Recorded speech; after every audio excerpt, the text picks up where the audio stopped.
हो गया था या नहीं? अरे बोलो हाँ कि ना यार। आप देखते हैं मैनेजमेंट कैसे करेगा भाई, सबसे पहले करेंगे डिटॉक्सिफिकेशन, यही क्वेश्चन। डिटॉक्सिफिकेशन का मतलब क्या है? कि डिटॉक्सिफिकेशन का मतलब कोई बॉडी से टॉक्सिन निकालना नहीं है। डिटॉक्सिफिकेशन का मतलब विड्रॉल सिम्टम को ट्रीट करना है। क्या करना है? विड्रॉल सिम्टम को ट्रीट करना है। तो detoxification means treatment of withdrawal symptom, treatment of withdrawal symptoms याद रखना है। अब विड्रॉल सिम्टम को ट्रीट करने के लिए ड्रग ऑफ चॉइस क्या है, ये फिर से क्वेश्चन। तो ड्रग ऑफ चॉइस बेंजोडाइजिपिन है। कौन है? बेंजोडाइजिपिन। अगर बेंजोडाइजिपिन में भी ड्रग ऑफ चॉइस पूछ ले तो वो है क्लोरडाइजॉक्सिपॉइड। ये ड्रग ऑफ चॉइस जरूर याद रखना है, बहुत बार क्वेश्चन आया है। इसके अलावा डोज इसकी रेंजिंग है 80 से 200 mg पर डे दे सकते हैं डिवाइडेड डोज में। डाइजिपाम भी यूज कर सकते हैं 40 से 80 mg पर डे के हिसाब से। तो क्वेश्चन या तो डिटॉक्सिफिकेशन क्या है कि treatment of alcohol withdrawal symptom is known as detoxification. और डिटॉक्सिफिकेशन के लिए हम जो ड्रग्स देंगे तो बेंजोडाइजिपिन है। और बेंजोडाइजिपिन में पर्टिकुलरली जो स्पेसिफिक ड्रग है वो है क्लोरडाइजॉक्सिपॉइड। इसके साथ डाइजिपाम भी यूज किया जा सकता है अल्टरनेटिवली।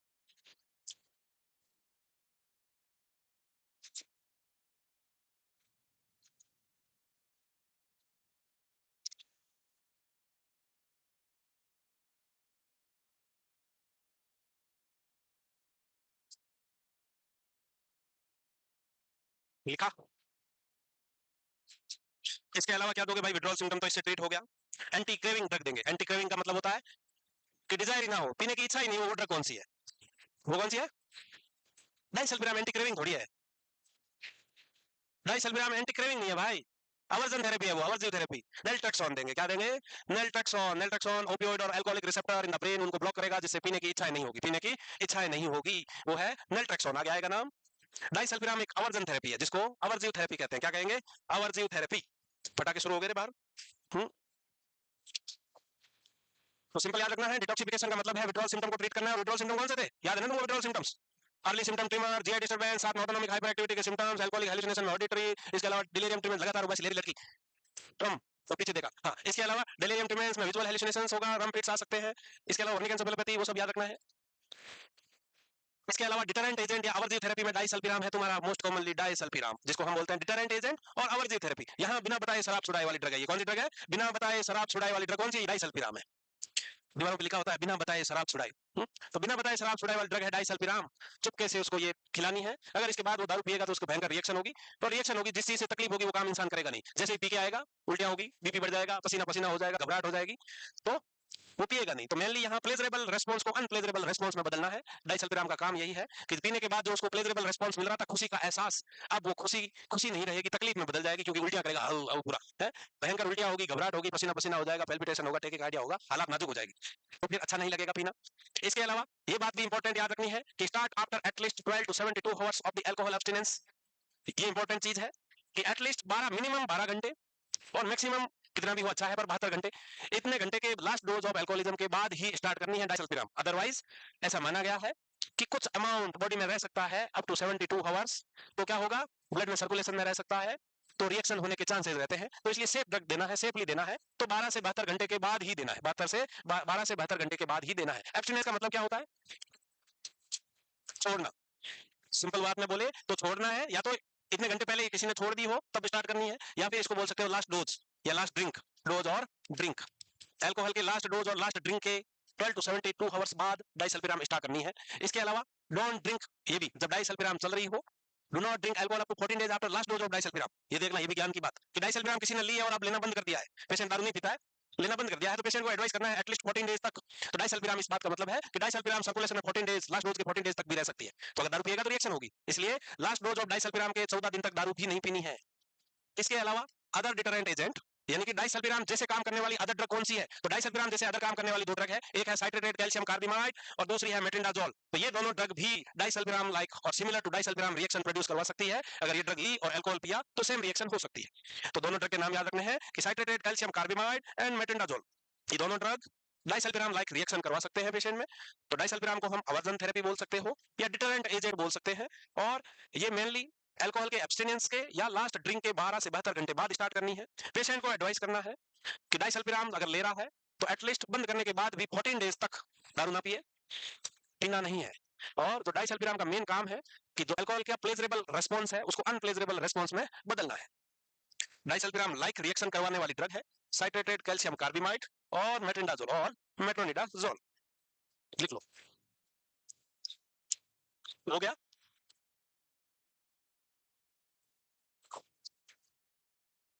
क्या करता है डाइसल्फिराम? कौन से एंजाइम को ब्लॉक करता है? कौन से को? एल्डिहाइड डिहाइड्रोजिनोज, एल्डिहाइड डिहाइड्रोजिनेज को ब्लॉक करता है। आएगा, आगे लिखवाऊंगा, रिएक्शन लिखवाऊंगा, धैर्य धारण करो। हो गया। डाइसल्फिराम का मैकेनिज्म क्या है, पहले सुनो। डाइसल्फिराम क्या होगा कि नॉर्मली अल्कोहल जो पीता है उसमें इथेनॉल है, इथेनॉल पिया, हाँ, हाथ से वो बस कवर करने की कोशिश करती है ये बालिका, ध्यान से देखिए इसको, बस बस बस। इथेनॉल क्या है? इथेनॉल होता है अल्कोहल में, क्या होता है भाई? इथाइल अल्कोहल, जिसको इथेनॉल बोलते हैं। अब इस इथेनॉल को अल्कोहल डिहाइड्रोजिनेज नाम का जो एंजाइम होता है वो किस में कन्वर्ट करेगा? एसिटाल्डिहाइड में कन्वर्ट करेगा। अब ये एसिटाल्डिहाइड नॉर्मल कंडीशन में बता रहा हूँ, ये एसिटाल्डिहाइड किस में कन्वर्ट होगा? एसीटेट में। और इसको कन्वर्ट कौन करेगा? Aldehyde dehydrogenase. और क्वेश्चन यही आता है कि डाइसल्फिराम किसको इनिबिट करता है? तो डाइसल्फिराम किसको इनिबिट कर रहा है भाई? तो क्या अगर ये इनिबिट कर देगा तो क्या होगा? एसिटाल्डिहाइड एसीटेट में कन्वर्ट नहीं होगा, ये नॉर्मल कंडीशन में एसिटाल्डिहाइड में कन्वर्ट होकर एसीटेट में कन्वर्ट होकर बॉडी से एक्सक्रीट हो जाता है। अब होगा क्या कि डाइसल्फिराम ली हुई है तो एसिटाल्डिहाइड का एक्यूमुलेशन हो जाएगा बॉडी में। बॉडी में क्या होगा? Increase concentration of acetaldehyde. और जब ब्लड में एसिटाल्डिहाइड का लेवल ज्यादा होता है तो पेशेंट को सिम्टम आते हैं, nausea, vomiting, palpitation, blurred vision, dyspnoea, ये सारे सिम्टम्स देखने को मिलेंगे। तो आपको सिंपली इतना याद रखना है कि डाइसल्फिराम एल्डिहाइड डिहाइड्रोजिनेज को ब्लॉक करता है, जिससे वो एसिटाल्डिहाइड को एसीटेट में कन्वर्ट नहीं कर पाता और बॉडी में एसिटाल्डिहाइड का लेवल बढ़ जाता है। याद रखो, नॉर्मली अल्कोहल में इथाइल अल्कोहल होता है और उसको एथेनॉल बोलते हैं। क्या बोलते हैं? एथेनॉल। वहां एथेनॉल किसी ने पिया है तो पीते ही जो अल्कोहल डिहाइड्रोजिनेज होता है वो इस इथेनॉल को किस में बदलेगा? एसिटाल्डिहाइड में बदलेगा। और फिर एसिटाल्डिहाइड को एसीटेट में बदलने का काम करता है अल्कोहल डिहाइड्रोजिनेज। पेशेंट ने जब डाइसल्फिराम ली है, एसिटाल्डिहाइड डिहाइड्रोजिनेज एसिटाल्डिहाइड को एसीटेट में कन्वर्ट नहीं कर पाने के कारण बॉडी में एसिटाल्डिहाइड का लेवल बढ़ेगा। और एसिटाल्डिहाइड का जब लेवल बढ़ेगा तो पेशेंट को होगा सीवियर एंजाइटी। इसके साथ साथ ब्लड विजन, पैल्पिटेशन, स्वेटिंग, घबराहट, यानी severe type of anxiety, flashing of face, ये सारे सिम्टम्स देखने को मिलेंगे। और ये तकलीफ देने वाले सिम्टम होंगे पीते ही, तो इंसान ऑटोमेटिक दारू नहीं पिएगा।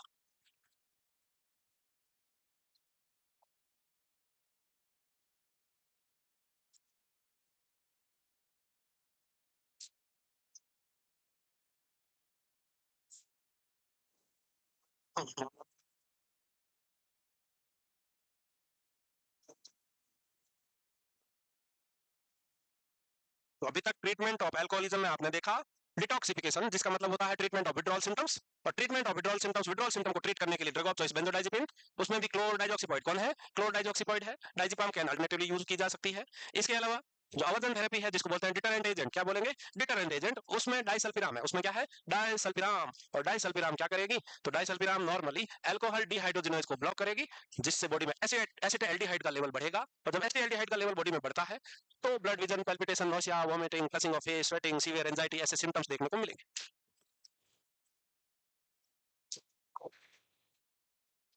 लिखा ही नहीं तुमने? कहाँ लिखा? हम्म? मैंने ऐसा तो नहीं बोला ना जी ना। मैंने बोला भाई इसको शॉर्ट में लिख लो, ये तो शॉर्ट ही है, इसका और शॉर्ट क्या करोगे? अरे बेटा, तो तुमने तो सिर्फ लिख दिया कि एल्डिहाइड डिहाइड्रोजिनेज को ब्लॉक करता है। अगर नॉर्मली पूछ लिया तुमको कि मेथनॉल को एसिटाल्डिहाइड में कन्वर्ट कौन करता है, तो तब वो कहां से याद करेगी? चला ले हाथ, तकलीफ दे ले थोड़ी।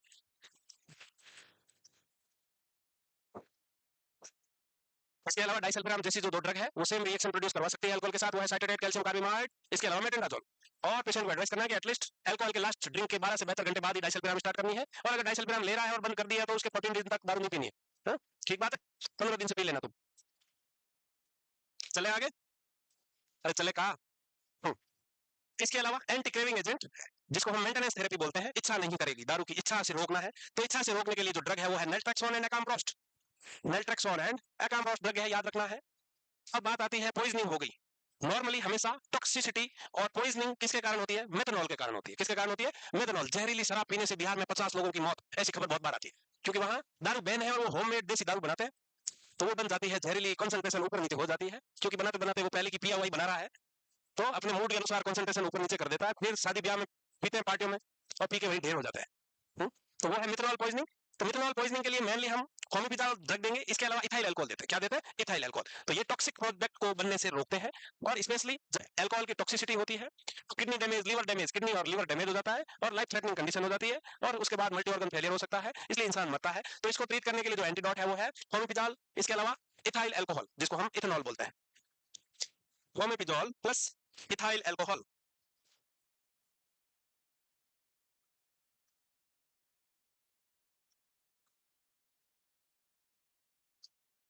मिथेनॉल को न्यूट्रलाइज करने के लिए इथाइल अल्कोहल ही देते हैं। क्या देते हैं? Ethyl alcohol. बट अभी जो रिसेंट ड्रग डिस्कवर हो गई है वो है फोमेपिजोल, और ये मोर प्रेफरेबली यूज की जाती है as compare to ethyl alcohol.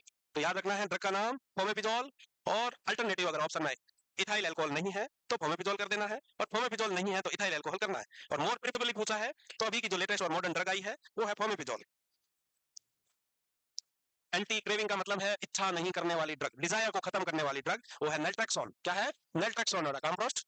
वहीं एंटीडोट पूछ ले मिथाइल अल्कोहल और टॉक्सिसिटी या पॉइजनस अल्कोहलिज्म के बाद, तो फोमेपिजोल प्लस इथाइल अल्कोहल का यूज किया जा सकता है। इसके अलावा और मैनेज करने के लिए हमें क्या करना है? कॉग्निटिव बिहेवियर थेरेपी देंगे, फैमिली थेरेपी देंगे। और सबसे बेस्ट थेरेपी या बेस्ट ट्रीटमेंट क्या है? एल्कोहलिज्म का सबसे बेस्ट ट्रीटमेंट क्या है? अबे छोड़ दो, सबसे बेस्ट ट्रीटमेंट क्या है? Complete abstinence. कंप्लीट एब्स्टिनेंस ही, टोटल एब्स्टिनेंस सबसे बेस्ट ट्रीटमेंट है, क्योंकि छोड़ दोगे तो ट्रीटमेंट की जरूरत ही नहीं है ना। तो सबसे बेस्ट मैनेजमेंट या ट्रीटमेंट ऑफ एल्कोहलिज्म है छोड़ दो। तो छोड़ना ही बेस्ट वे है। सोबरिटी का मतलब क्या होता है? सोबरिटी का मतलब है हाँ, सोबरिटी का मतलब होता है संयम। हिंदी में बोले तो संयम, और इंग्लिश में बोले तो being without alcohol, being without drink और अल्कोहल। लंबे समय तक अपने आप से वादे कर लो कि नहीं पीऊंगा तो नहीं पीऊंगा, बिना दारू के रहना, संयम बरतना, कसमें खा लेना कि नहीं पीऊंगा बस। है? तो ना बाबू की कसम खा लो, वो झूठी खा लेगा। तो sobriety means being without alcohol, being without alcohol यानी कि लंबे समय तक बिना दारू के खुद को मेंटेन रखना, बीइंग विदाउट अल्कोहल। और एब्स्टिनेंस का मतलब होता है छोड़ना। इसके अलावा सेल्फ हेल्प ग्रुप होते हैं, अल्कोहलिक एनोनिमस ग्रुप है। Self help group, alcoholic anonymous group क्या कहलाता है? सेल्फ हेल्प ग्रुप, जिसको एए लिखते हैं, अल्कोहलिक एनोनिमस ग्रुप। और ये दो पुराने दारूडिये थे, Bob Wilson and bill Wilson and Bob Smith. ये नाम के पुराने कोई अल्कोहलिक थे, दारूडिये दारूए। इन्होंने छोड़ के खुद पे जो बीती थी, इनको लगा, रियलाइज हुआ कि दूसरों को भी मदद करनी चाहिए, तो इन्होंने इस ग्रुप की डिस्कवरी की। नाम भी रखा है सेल्फ हेल्प। और इसका मेन मकसद यही है कि लोगों को गाइडेंस देना, counselling, emotional support, psychological support, coping करवाना है। बस दारू छुड़वाना है तो उनको emotional support, friendly environment provide करना है। तो अल्कोहलिक एनोनिमस एक सेल्फ हेल्प ग्रुप है। कैसा ग्रुप है? Self help group. और ये कोई पुराने ex alcoholic Bill Wilson and Bob Smith ने डिस्कवरी किया था, to help alcoholic patient to maintain sobriety and abstinence, to maintain sobriety and abstinence from alcohol। तो ये तो एक ग्रुप है, सपोर्ट ग्रुप। ये ज्वाइन कर लो और छोड़ दो। हो गया ना? दारू खत्म हुआ, अब हुक्का पियो। अब है tobacco, most commonly abused substance in India. Tobacco क्या है? इंडिया में सबसे ज्यादा most common used substance in India है। वैरायटी ऑफ वे में यूज किया जा सकता है। धुआं निकाल सकते हो, चबा सकते हो, और नेजल स्निपिंग कर सकते हो। स्निपिंग मतलब नाक से। देखा है पुरानी दादी, एक काली तंबाकू की डब्बी आती थी जो, हम्म, वो नेजल स्निपिंग ऑफ टोबैको है, नेजल स्निपिंग ऑफ टोबैको। इसके अलावा इंडिया में बीड़ी सबसे कॉमन है, bidi smoking is most common, followed by cigarette smoking है। स्मोकिंग सिगार में की जा सकती है, चिलम, हुक्का, कई तरह की चीजें आती है। इसके अलावा टोबैको में जो एक्टिव इंग्रेडिएंट होता है वो क्या है? निकोटिन होता है। क्या होगा? निकोटिन। और nicotine central nervous system stimulant होता है। क्या होता है? स्टिमुलेंट। एक्चुअल में निकोटिन क्या करता है? अटेंशन, कंसंट्रेशन और लर्निंग बढ़ाता है, एंजाइटी रिलीव करता है। देखा होगा जब इंसान स्ट्रेस में होता है तो एक सिगरेट पीता है, लंबा कस खींच के रिलैक्स फील करता है। कई लोग टोबैको खा के, खैनी दर्रा वो खा के उनको नींद नहीं आती, फिर वो खाए रहेंगे, नींद नहीं आती, क्योंकि सेंट्रल नर्वस सिस्टम स्टिमुलेंट है। Nicotine is central nervous system stimulant है। ऐसा मतलब ये नहीं पढ़ाई हो रही सिगरेट पियो, बीड़ी पियो। है, वो बोल रही आज बीड़ी लाएंगे, देख भैया एक बंडल देना, देसाई बंडल या कोई और लंगर छाप, सड़क छाप bundle.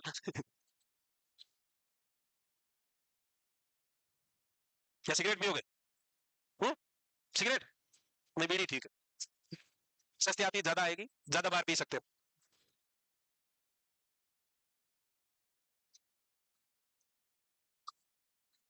Most commonly abused substance in India is tobacco. Tobacco क्या किया जा सकता है? खाया जा सकता है, नाक से खींचा जा सकता है। इसके अलावा हम्म इसके अलावा स्मोक किया जा सकता है। स्मोक में बीड़ी, सिगरेट, सिगार, चिलम, हुक्का, ये कई तरह की चीजें हैं। हम्म बीड़ी को बीड़ी बोलते हैं अंग्रेजी में ही, कह रहे बीड़ी तो हिंदी में बोलते हैं। सिगरेट को सिगरेट ही बोलते हैं इंग्लिश में भी। इससे मतलब समझ रहे हो, तुम इंग्लिश बोलते हो, भैया बीड़ी देना, ये भी बीड़ी इंग्लिश है। टोबैको में निकोटिन होता है, निकोटिन सीएनएस स्टिमुलेंट होता है। अल्कोहल क्या था? सेंट्रल नर्वस सिस्टम डिप्रेसेंट था। तो क्या हुआ? नहीं लिखा था? इतनी देर में बीड़ी पी के खत्म हो जाती तुम लोग।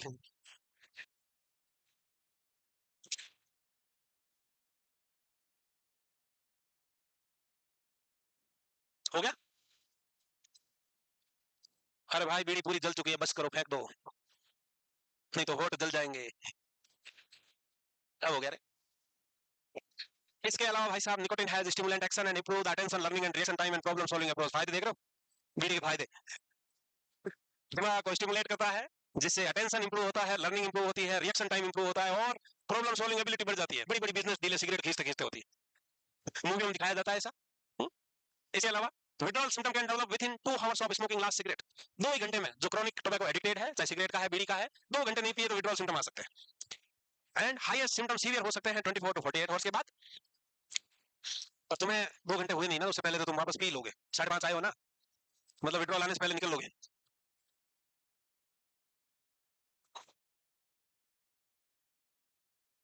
शंकर साहब बीड़ी,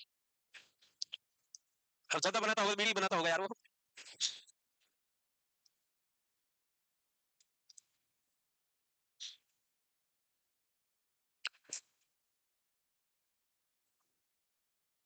So the tobacco is most commonly abused substance in India. The active ingredient in the tobacco is nicotine. ये चबाया जा सकता है या फिर जुबा केसरी की तरह वही चबाना, जुबा केसरी है, विमल जुबा केसरी। और उसके बाद लाल लाल कलर का चीज फूका जा सकता है, जो कोने लाल चुट हो रखे होते हैं स्टेशन पे, हॉस्पिटल्स में, है जहां भी पब्लिक ज्यादा घूमती हो, सरकारी प्लेस हो, वहां की दीवारों पे कलर करने की कोई जरूरत नहीं है, फ्री में लाल कलर हो रखा है वहां। पर हमारे एयर्स में नहीं है एक जगह भी थूका हुआ, ठीक है, अंदर अलाउ नहीं है। हर जगह कोने पे गार्ड खड़ा रहता है, चेकिंग करता है गेट से घुसते वक्त निकलते वक्त, कोई छुपा के ले जाता है, बाकी मोस्ट कॉमनली चेकिंग होती है अटेंडरों की।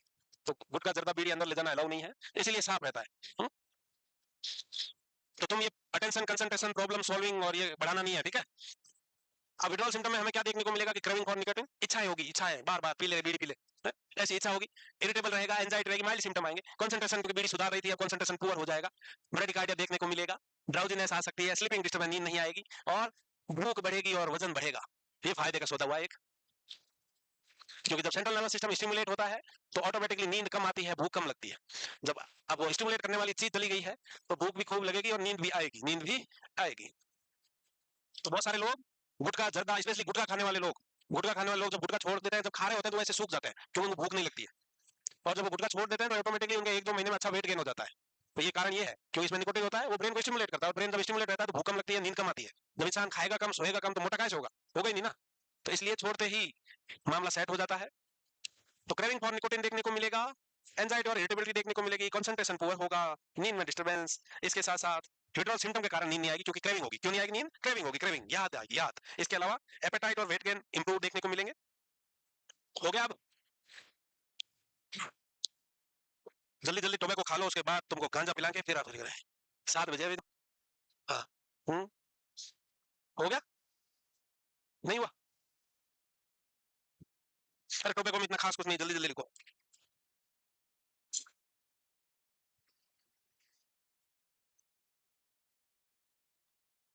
कैसे मैनेज करेगा? है, निकोटिन लोजेंस होते हैं, निकोटिन पैच होता है, निकोटिन इनहेलर होते हैं, निकोटिन स्प्रे होता है, इतनी सारी चीजें। तो निकोटिन विड्रॉल सिम्टम को मिनिमाइज करने के लिए निकोटिन रिप्लेसमेंट दी जा सकती है। और निकोटिन रिप्लेसमेंट हम निकोटिन पैच से, निकोटिन च्युइंगम से, निकोटिन स्प्रे, इनहेलर, कई सारी चीजें हैं, इनसे दे सकते हैं। या फिर निकोटिन लोजेंस। क्या होता है लोजेंस? ये क्या होता है देखें कभी? है? हाँ देखें, निकोटेक्स तो गम है ना भाई, रोक लगने की क्यों देंगे? लोजेंस का मतलब क्या है रे? अरे चूसने वाली गोली बे। जैसे तुम स्ट्रेप्सिल्स, विक्स, स्ट्रेप्सिल्स और विक्स की गोली क्या कहलाती है? वो लोजेंस कहलाती है। तो वैसे ही निकोटिन के भी लोजेंस आते हैं। हम्म? इसके अलावा मेडिकेशन ये तुमको बताया था, टोबैको के लिए न्यू ड्रग क्या है? वो वर्निक्लिन थी, एंटी डिप्रेसेंट में लिखवाया था तुमको। ब्यूप्रिपियन भी देते हैं, क्लोनिडीन का यूज होता है, और नॉट्रिप्रिन भी इस्तेमाल की थी है। तो न्यू ड्रग है जो वर्निक्लिन स्पेसिफिकली है।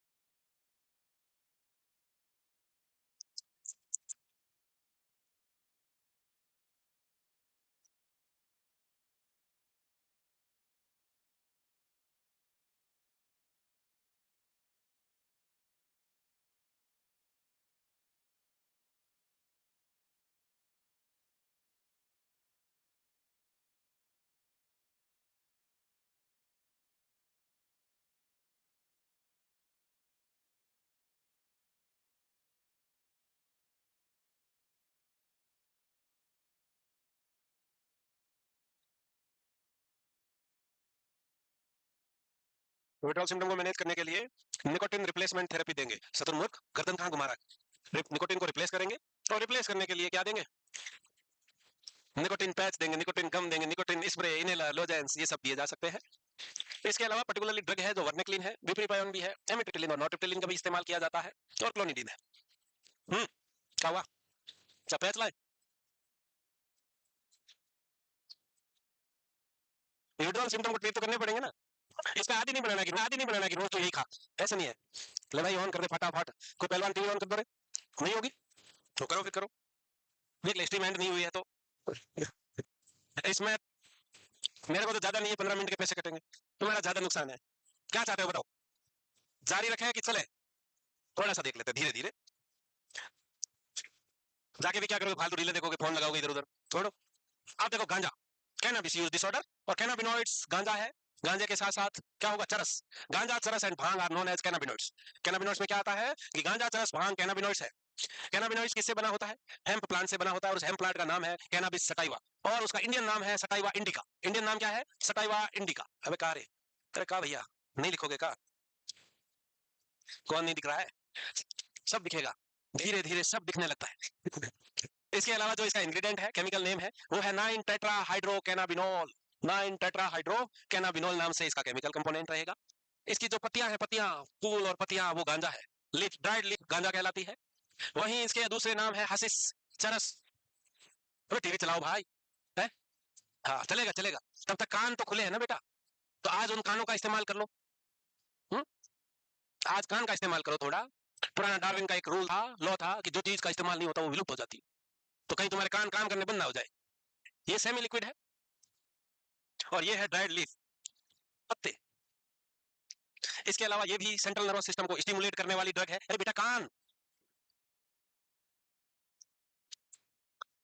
स्ट्रीट नेम क्या है, नशेड़ी इनको किस नामों से बुलाते हैं, तो नाम देखो भाई साहब, weed, joint, grass, boom, gateway drug, इतने सारे नाम है। देखो क्या नाम है, वीड है, अरे माल में सब कुछ आता है, यहाँ माल में पर्टिकुलरली गांजा ही आता है, ये नाम है, जिसमें वीड है, जॉइंट है, ग्रास है, बूम है, गेटवे है, कई सारे नाम है।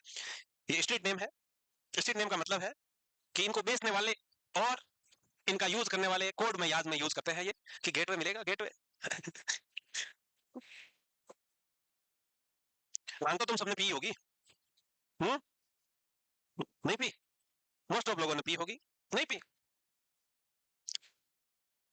महाशिवरात्रि पे भांग बनती है, होली पे भी पीते हैं लोग, ठीक है, अच्छी चीज नहीं है, नहीं पी तो अच्छी बात है। और गंजेड़ियों, इसके बारे में क्या ख्याल है? ये बड़ी ही खतरनाक चीज है, बड़ी ही खतरनाक चीज। अगर कोई क्रॉनिकली इसको बहुत ज्यादा पिएगा, साइकोसिस हो जाता है, जैसे हनी सिंह।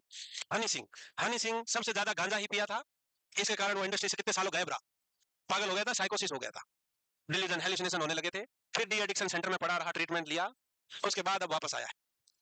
हम्म, तो ध्यान रखना है कि गांजा ना पिए, गांजा गांजा गलत हो जाएगा। तो याद रखिएगा भाई, हेम्प प्लांट से डिराइव्ड है, सटाइवा इंडिका इंडियन नेम है, ड्राइड लीफ को गांजा बोलते हैं, सेमी लिक्विड फॉर्म वाला हसीस और चरस है, और जो लिक्विड फॉर्म है वो भांग है। लिक्विड फॉर्म क्या है, भांग है, सेंट्रल नर्वस सिस्टम को स्टिमुलेट करने वाली ड्रग है, और जो स्ट्रीट नेम है वो बहुत सारे वीट, जॉइंट, ग्रास, बूम और गेटवे ड्रग। लिख लिया? चलो ठीक है, कोई नहीं, तुम्हारे ऊपर वाले को भी पता है कि जबरदस्ती का कोई फायदा नहीं है। कितनी खुश हुई भाई साहब, खुशी का ठिकाना नहीं है, खुशी इतनी की खुशी के मारे फट ना जाए, कहा जा रहे बेटा, ले चला, अच्छा यो, हाँ हाँ, तो डिटरेंट बता पाओगे, ड्रग ऑफ चॉइस है, हाँ बेटा, ड्रग का नाम क्या है?